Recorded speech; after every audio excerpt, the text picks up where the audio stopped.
आज हम एक सिंपल सा प्रोग्राम करेंगे। तो इस प्रोग्राम में हम यूजर से एक नंबर एक्सेप्ट कर देंगे, उस नंबर में कितने इवन डिजिट्स है, ऑड डिजिट्स है और कितने जीरो डिजिट्स है वो हम सेपरेटली काउंट कर देंगे। मैं आपको बता रही हूँ इस वीडियो में मैं आपको सिर्फ प्रोग्राम नहीं एक्सप्लेन करने वाली हूँ। तो इस प्रोग्राम के लिए हम कैसे लॉजिक यूज़ करेंगे, उस लॉजिक को हम कैसे प्रोग्राम में कन्वर्ट कर देंगे और जो हमने लिखा हुआ प्रोग्राम है उसको हम कैसे ट्रेस कर देंगे वो भी मैं बताने वाली हूँ। इसलिए ये वीडियो ज़रूर थोड़ा लंबा होगा लेकिन एंड तक देखिए, क्योंकि आप कोई भी प्रोग्राम रट्टा मारकर कर सकते हो, अदरवाइज किसी का भी प्रोग्राम आप कॉपी कर सकते हो, लेकिन उसमें लॉजिक क्या है वो आपको ट्रेसिंग से ज़रूर पता चल जाएगा। और ये वीडियो जब आप कोई भी ट्रेसिंग का प्रोग्राम लेंगे आपको ट्रेस द आउटपुट आएगा। ये वीडियो आपको ज़रूर फायदेमंद रहेगा, ये मैं आपको गारंटी के साथ कहती हूँ। इसलिए ये वीडियो एंड तक ज़रूर देखिए ताकि आप खुद से भी कोई भी प्रोग्राम बना सकते हैं। तो यहाँ पर डायरेक्टली प्रोग्राम लिखने से पहले हम लॉजिक डिस्कस करेंगे। तो लॉजिक डिस्कस करने से आपका एक फ़ायदा ये है कि आपको कोई भी प्रोग्राम रट्टा मारने की ज़रूरत ही नहीं है, आप कोई भी प्रोग्राम खुद अपने मन से कर सकते हैं। लेकिन इसके लिए आपको पहले लॉजिक समझना चाहिए। तो मैं यहाँ पर एक नंबर कंसिडर करती हूँ 1 2 3।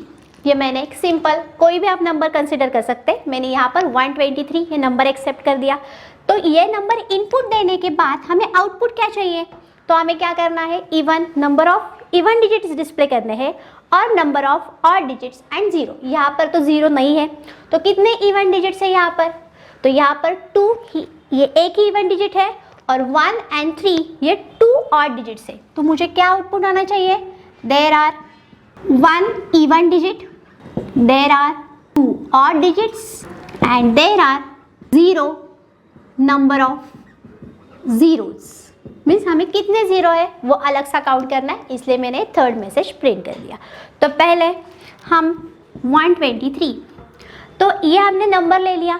तो आपको कोई भी प्रोग्राम है, अगर किसी भी प्रोग्राम में आपको डिजिट्स चाहिए, अदरवाइज आपको डिजिट्स सेपरेटली चाहिए, तो हम उस नंबर को 10 से डिवाइड करेंगे और उसका जो रिमाइंडर आएगा वो हमारा लास्ट डिजिट होगा। ये लॉजिक मीन्स ये जो मैं स्टेटमेंट बता रही हूँ वो आप किसी भी प्रोग्राम में यूज़ कर सकते हो जिस प्रोग्राम में आपको डिजिट सेपरेटली चाहिए। तो पहले क्या करूँगी, मैं उस नंबर को 10 से डिवाइड करूँगी। तो 10 23, उसके बाद 2 से डिवाइड होगा और रिमाइंडर क्या बचा 3। ये मेरा लास्ट डिजिट मिल गया। तो लास्ट डिजिट मुझे कौन से ऑपरेटर से मिला, ये मेरा डिवीजन है और ये मेरी रिमाइंडर है। तो रिमाइंडर मुझे मिला मॉड ऑपरेटर से। सी में आपको अगर रिमाइंडर चाहिए तो आपको मॉड ऑपरेटर यूज़ करना पड़ेगा। तो नेक्स्ट टाइम हमें कौन सा डिजिट चाहिए, तो हमें नेक्स्ट टाइम डिजिट चाहिए 2।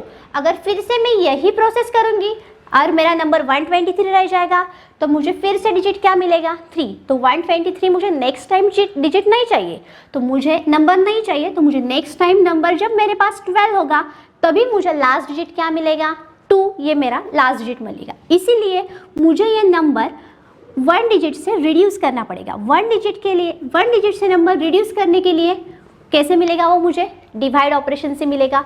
तो नेक्स्ट टाइम मैं नंबर यूज़ कर दूंगी 12, फिर से 12 को 10 से डिवाइड कर दूंगी। तो ये क्या बचा, ये क्या मिला मुझे सेकेंड डिजिट। वही सेम ऑपरेटर मॉड से मिला। नेक्स्ट टाइम फिर से नंबर में क्या यूज़ कर दूंगी 1 को मैंने 10 से डिवाइड कर दिया तो यहाँ पर रिमाइंडर क्या बचा 1। ये प्रोसेस मॉड्यूलस निकालने की ये प्रोसेस मैं कब तक करते जाऊँगी, जब तक मेरा नंबर रिड्यूस होते होते ज़ीरो ना हो जाए तब तक मैं ये प्रोसेस करती जाऊंगी। यह हमने लॉजिक डिस्कस कर दिया। अब इसका प्रोग्राम हम कैसे लिखेंगे ये हम देखते हैं। तो हम ये प्रोग्राम सी में लिख रहे हैं, तो सी के लिए मुझे हेडर फाइल लगती है इनपुट आउटपुट फंक्शन के लिए, वो मैं पहले हेडर फाइल इंक्लूड कर दूंगी। #include stdio.h ये हेडर फाइल है। ये हेडर फाइल हम क्यों लिखते हैं, तो मुझे printf scanf फंक्शन जो यूज़ करने पड़ते हैं इसलिए मैं लिखते हैं। इसके डिटेल्स आपको अगर चाहिए तो इसका मेरा अलग सा वीडियो है, उसकी लिंक मैंने डिस्क्रिप्शन बॉक्स में डाल दी है। तो मुझे पहले मैं यूज़र को printf एंटर नंबर, मैं यूज़र को मैसेज दे दूंगी कि कोई तो भी नंबर एंटर करो।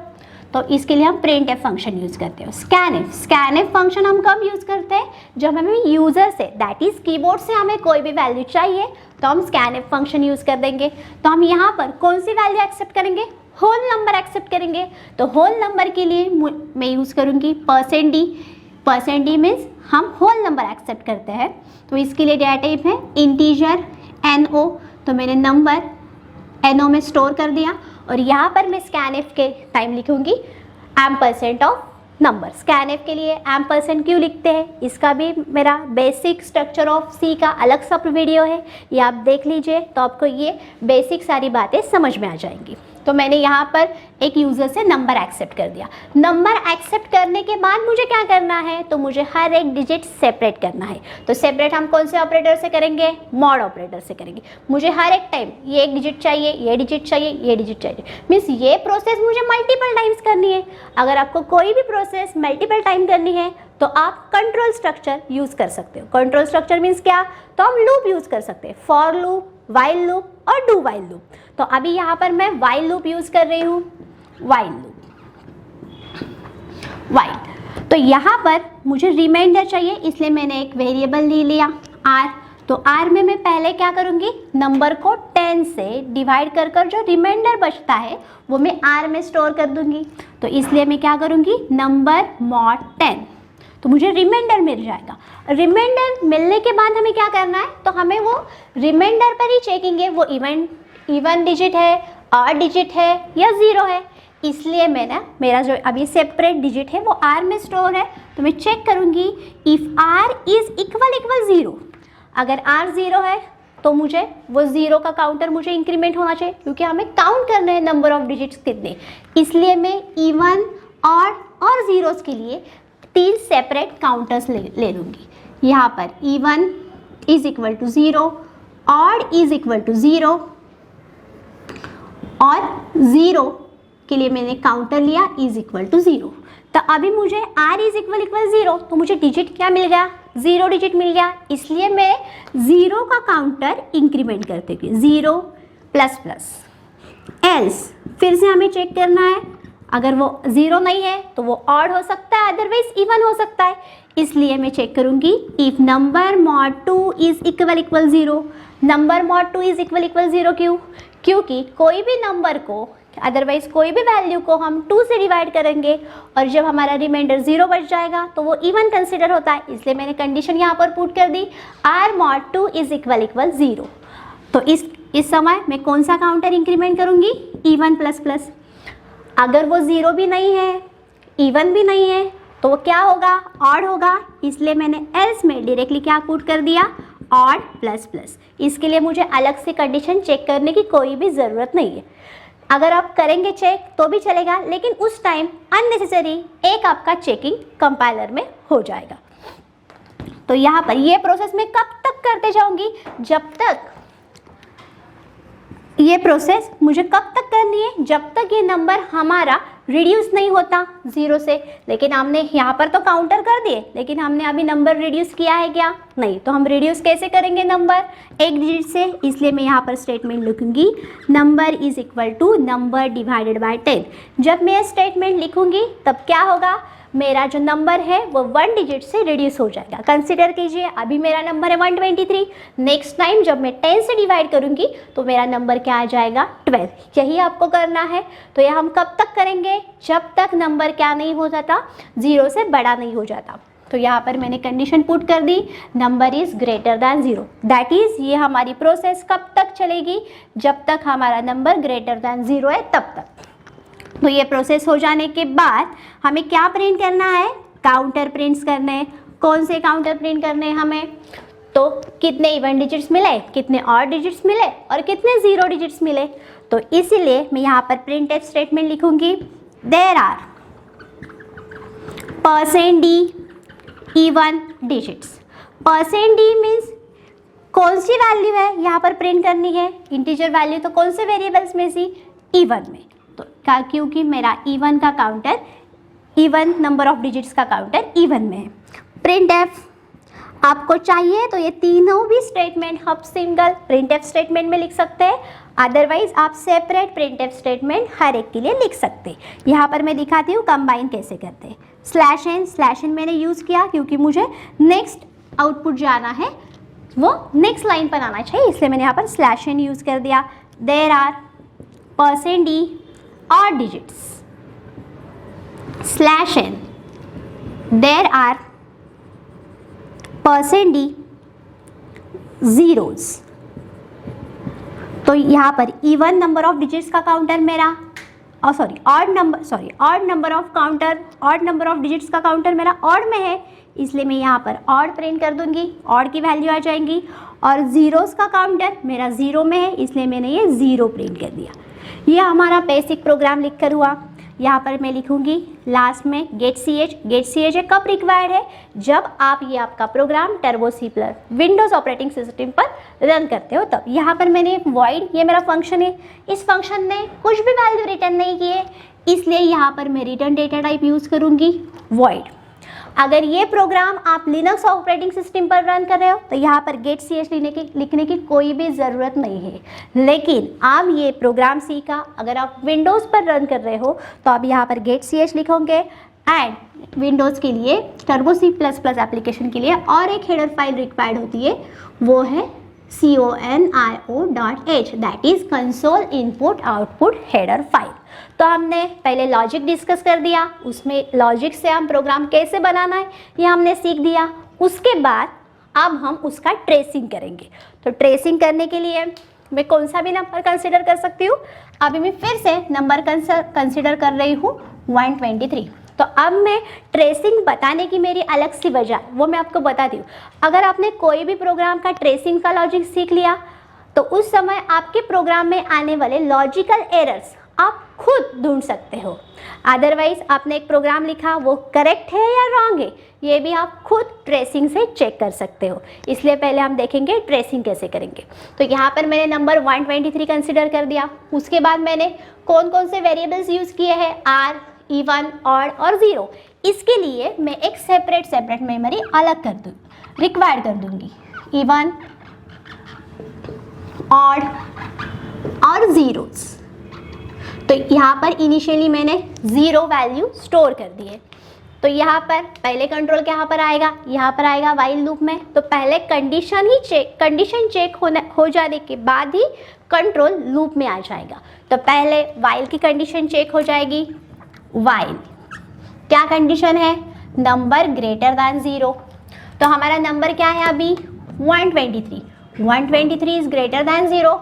हमारी कंडीशन यहाँ पर करेक्ट है तो कंट्रोल लूप में एंटर कर जाएगा। उसके बाद हम क्या कर रहे हैं, next statement r is equal to number mod 10। r is equal to number mod 10। तो यहाँ पर मेरा r में क्या स्टोर हो जाएगा, नंबर क्या है 123 मॉड 10। तो मुझे लास्ट डिजिट मिलेगा r3, तो वो 3 r में स्टोर हो जाएगा। उसके बाद यहाँ पर हमने चेकिंग कर दी, किस पर, उस डिजिट पर जो हमारा r में स्टोर है। तो मैं क्या कर दूंगी, इफ r इज इक्वल 0, क्या है हमारा अभी r क्या है हमारा स्टोर किया हुआ 3 इज इक्वल 0। कंडीशन क्या है, फॉल्स। अगर आपकी कंडीशन फॉल्स है तो कंट्रोल नेक्स्ट एल्स इफ पर जाएगा। तो यहाँ पर मैंने क्या कर दिया, फिर से चेकिंग। रिमाइंडर क्या है मेरा 3 मॉड 2 इज इक्वल 0। ये भी कंडीशन फॉल्स है क्योंकि मैं जब 3 को 2 से डिवाइड करूंगी तब मेरा रिमाइंडर बच जाएगा 1 इज इक्वल 0। Condition false. तो मैं यहाँ पर आ जाऊंगी और एल्स में मैं कौन सा काउंटर इंक्रीमेंट कर दूंगी, ऑड प्लस प्लस। अभी मेरा ऑड क्या है, counter 0 plus plus, that is odd counter increment हो जाएगा और इसमें वैल्यू स्टोर हो जाएगी 1। आया समझ में, मुझे यहाँ पर कौन सा डिजिट मिला, ऑड डिजिट। तो यहाँ पर मेरा एप्रोप्रिएट ऑड ही काउंटर इंक्रीमेंट हुआ क्योंकि यहाँ पर मैंने इफ एल्स से वो चेकिंग सारे कर दिए। उसके बाद क्या हो जाना चाहिए, हमारा नंबर एक डिजिट से कम हो जाना चाहिए। इसलिए मैं यहाँ पर number is equal to number divide by 10। तो ये मैं यहाँ पर करती हूँ प्रोसेस। तो अभी मेरा नंबर क्या है, number is equal to 123 divide by 10। तो मेरा नंबर का क्या आ जाएगा 12। तो नंबर यहाँ पर चेंज हुआ और 12 हुआ। उसके बाद कंट्रोल फिर से कहाँ पर जाएगा, वाइल लूप के यहाँ पर कंडीशन चेक करने के लिए। फिर से चेक होगी condition, number is greater then 2। अभी नंबर में कौन सी वैल्यू है, 1 1 2, दैट इज 12 वैल्यू नंबर में स्टोर है। 12 इज ग्रेटर देन 0, फिर से कंडीशन चेक हो जाएगी। कंडीशन क्या है, ट्रू। फिर से वो नंबर, फिर से वो लूप में एंटर कर देगा। फिर से हम क्या कैलकुलेट करेंगे, आर, रिमाइंडर कैलकुलेट करेंगे। अभी नंबर क्या है हमारा, 12, 12 mod 10, रिमाइंडर क्या बच गया, 2। तो आर में वो वैल्यू ओवरराइट हो जाएगी। उसके बाद फिर से हम चेक करेंगे, if r is equal 0, r में क्या भी स्टोर है, 2, 2 इज इक्वल 0, कंडीशन फॉल्स। तो कंट्रोल नेक्स्ट एल्स इफ पर जाएगा, नेक्स्ट कंडीशन चेक करने के लिए। आर में क्या है, 2, 2 mod 2 इज इक्वल 0, कंडीशन ये हमारी क्या हो गई, ट्रू हो गई। तो हमारा कौन सा काउंटर इंक्रीमेंट हो जाएगा, इवन काउंटर इंक्रीमेंट हो जाएगा। अभी इवन काउंटर में कौन सी वैल्यू स्टोर है, 1, 0, 0 से क्या हो जाएगी, 1 वैल्यू स्टोर हो जाएगी। फिर से हम नंबर को एक डिजिट से रिड्यूस करेंगे। तो यहाँ पर आएंगे हम, नंबर क्या है अभी हमारा 12, 12 डिवाइडेड बाय 10, नंबर क्या हो जाएगा, 1, नंबर में वैल्यू ओवरराइट हो जाएगी। फिर से कंट्रोल कहाँ पर आएगा, वाइल लूप के यहाँ पर आएगा और फिर से वो कंडीशन चेक कर देगा, नंबर इज ग्रेटर देन 0। अभी नंबर में कौन सी वैल्यू स्टोर है, 1, 1 is greater than 0, again condition is true. So फिर से हम लूप में एंटर कर देंगे। तो रिमाइंडर कैलकुलेट करेंगे। रिमाइंडर क्या है, 1 mod 10, रिमाइंडर क्या आ जाएगा आपका, 1 रिमाइंडर आ जाएगा। 1 रिमाइंडर आ जाने के बाद फिर से हम रिमाइंडर पर चेकिंग करेंगे। क्या चेकिंग करेंगे, if r is equal 0, 1 is equal 0, condition false. Then it check the next condition, r क्या है अभी हमारा 1, 1 mod 2 इज इक्वल 0, ये भी कंडीशन हमारी फॉल्स हो जाएगी। तो वो एल्स पार्ट में आ जाएगा और फिर से और जो हमारा काउंटर है वो इंक्रीमेंट कर देगा। अभी और में कौन सी वैल्यू स्टोर है, 1, 1 से वैल्यू क्या हो जाएगी, 2। फिर से हम क्या करेंगे, number is equal to number divide by 10। अभी नंबर में कौन सी वैल्यू स्टोर है, 1, 1 डिवाइडेड बाय 10, 0। तो नंबर क्या हो गया हमारा यहाँ पर, 0। फिर से हम कंडीशन चेक करने के लिए आएंगे वाइल लूप में।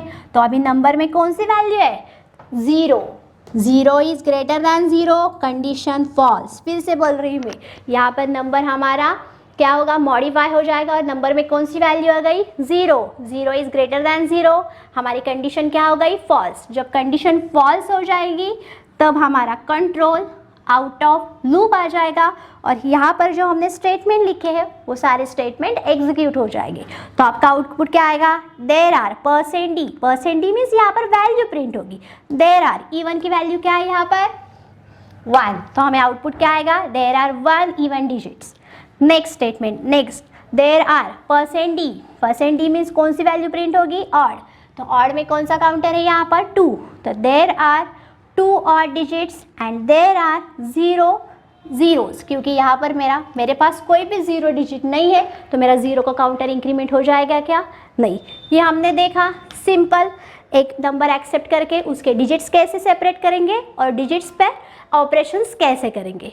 तो ये प्रोग्राम आपको जो समझ में आ रहा है तो आपको ये खुद से भी कर सकते हैं, लेकिन कब आप खुद से प्रोग्राम करोगे, जब आपकी लॉजिक की कंसेप्ट क्लियर हो। तो ऐसे और वीडियो पाने के लिए हमारे चैनल को लाइक कीजिए, सब्सक्राइब कीजिए। अगर आपको मेरा वीडियो पसंद आया है तो कमेंट कीजिए और शेयर ज़रूर कीजिए।